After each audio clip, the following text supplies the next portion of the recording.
one.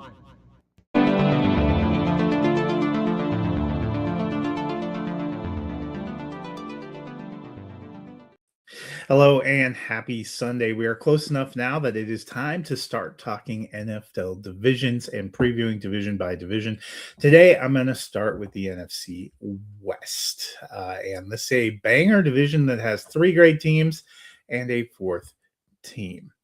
Let's talk, though, first a little bit of news. And I think the biggest news is about Brandon Ayuk, the embattled receiver. We have not seen him in more than a year on the field.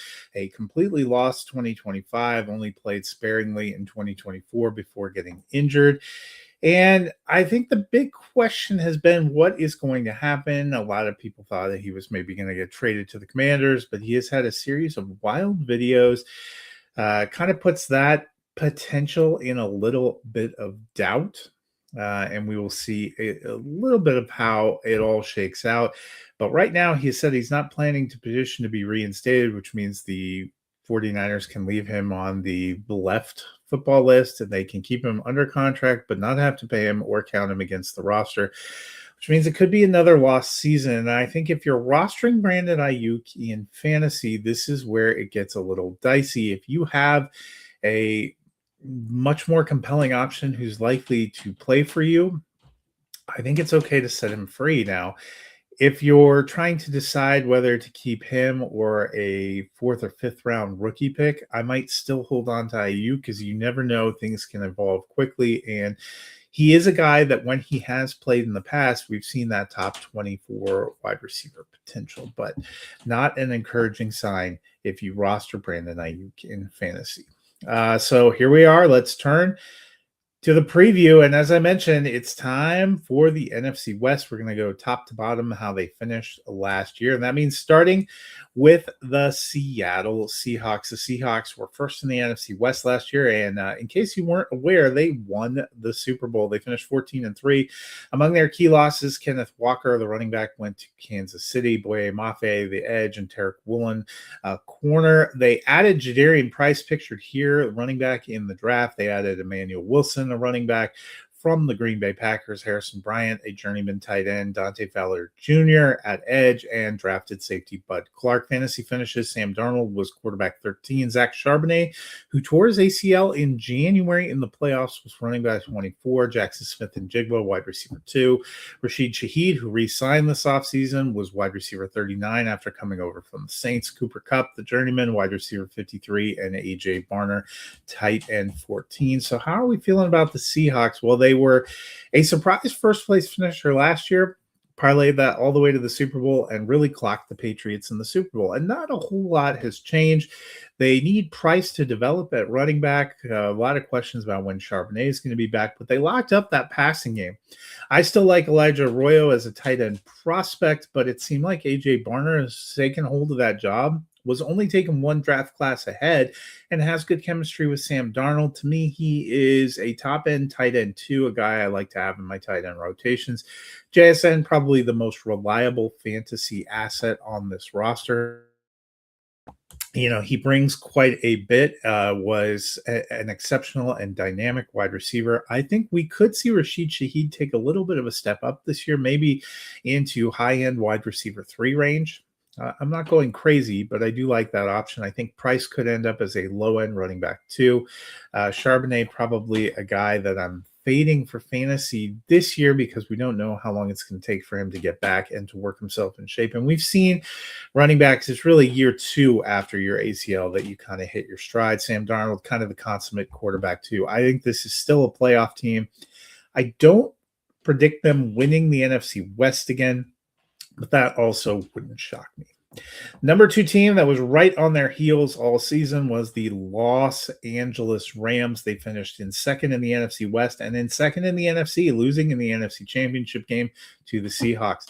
They finished 12-5. Among their losses, Tutu Atwell, the wide receiver, went to Miami. They lost Roger McCreary at cornerback, and they traded edge Jared Verse. They added quarterback Ty Simpson, the quarterback of the future, potentially in the draft. They also added tight end Max Clare in the draft.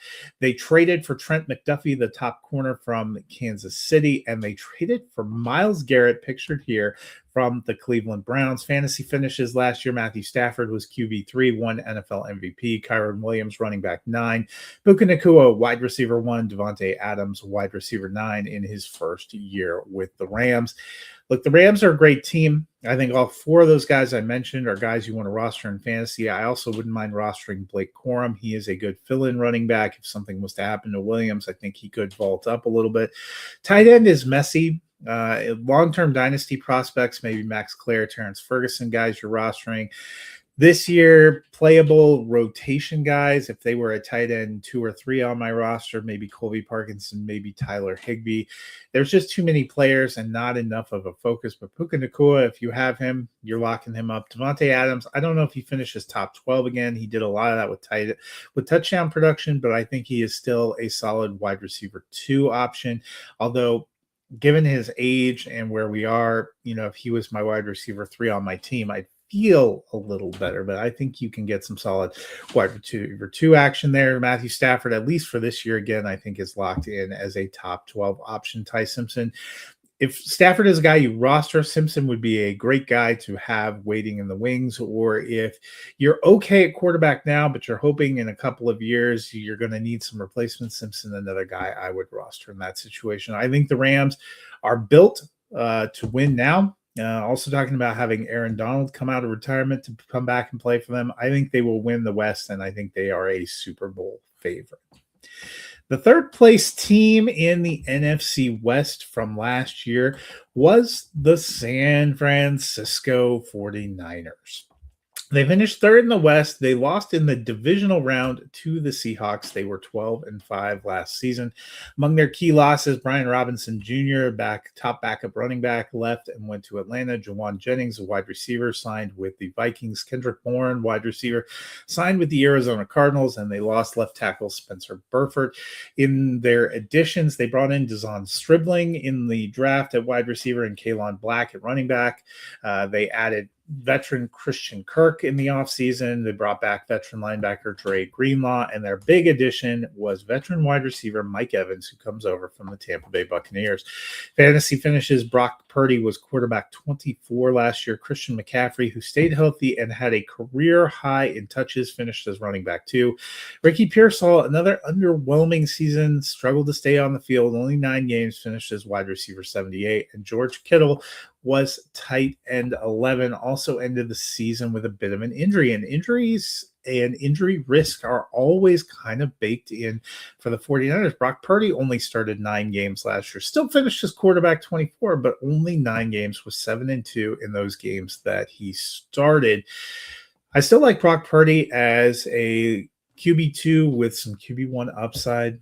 I think Mike Evans is poised to bounce back. Another guy who had really an injury-plagued 2025, which is part of the reason Tampa Bay elected to move on, but they need him in a big way. They need Evans and Pearsall to step up and to stay healthy, hoping to get something out of Stribling. Christian Kirk, another guy who's been oft injured but could step up. So there's a lot of potential here, but there are also a lot of questions. And I think that's true of Christian McCaffrey. We've seen in the past when he's had these big, high volume, high touch seasons, there is a real risk when you come into the following season and they don't have the most incredible depth. They have Isaac Guerendo, Jordan James, kind of low-end draft picks that they collected at the running back position in years past, and Kalon Black, who was actually a surprisingly high running back selection this year. Those guys would all be in the mix. I think any one of them at this point is worth a roster spot, especially if you roster Christian McCaffrey, or if you are kind of desperate at running back and you're looking for lottery pick options. Can McCaffrey put together back-to-back top-end seasons? I think as the health of this offense goes, so go the 49ers. But I did like bringing back Greenlaw. I think they still have a solid defense. I think this is a playoff team.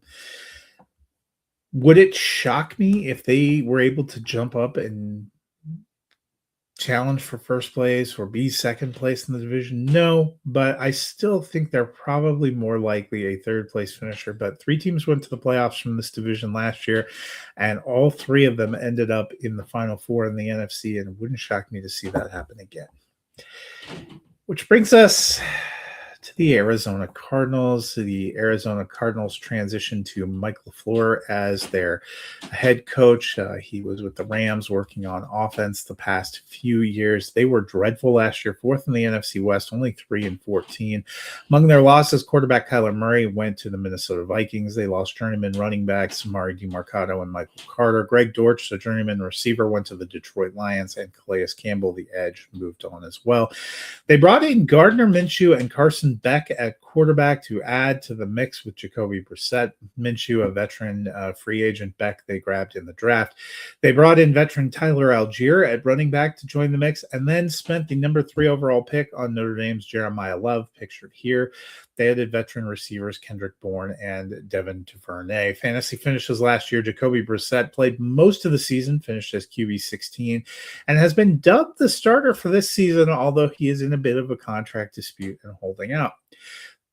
The Cardinals still have veteran James Conner and young guy Trey Benson in the backfield. Both of them went out early with injuries. Conner finishing as RB79, Benson RB78.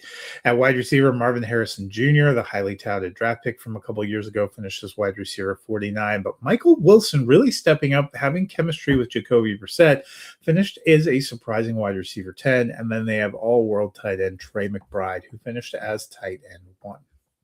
I don't think the Cardinals will be a good team. I wouldn't be shocked if they don't win more games than they did last year. Maybe in the 3-4 win range.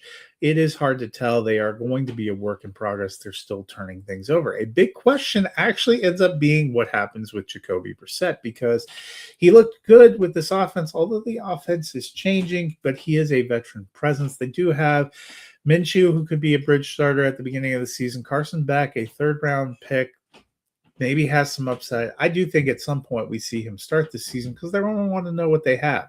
But there is a mess at running back. Love, potentially for fantasy, could be a 3-down stud, a guy who is really carrying things on your team and on the field for the Cardinals. But they went and signed Tyler Algier, and Algier is a guy that we've waited for him to get free of Atlanta and to find a place where he can shine. I don't think this is that place, but I am curious to see how he ends up in the mix. Conner and Benson still there. Is one of these guys expendable? Do they trade one of them? Maybe, but it is hard to tell. And right now for fantasy, it is a mess.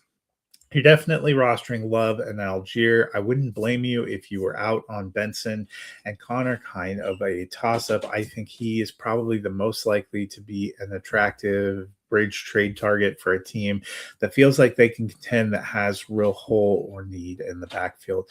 Wide receiver is going to be a question. When Marvin Harrison Jr. was drafted, you took him at the top of your rookie drafts. You were hoping for a solid weekly starter, and he just hasn't been that. Wide receiver 49, he was just outside wide receiver 4 range last year.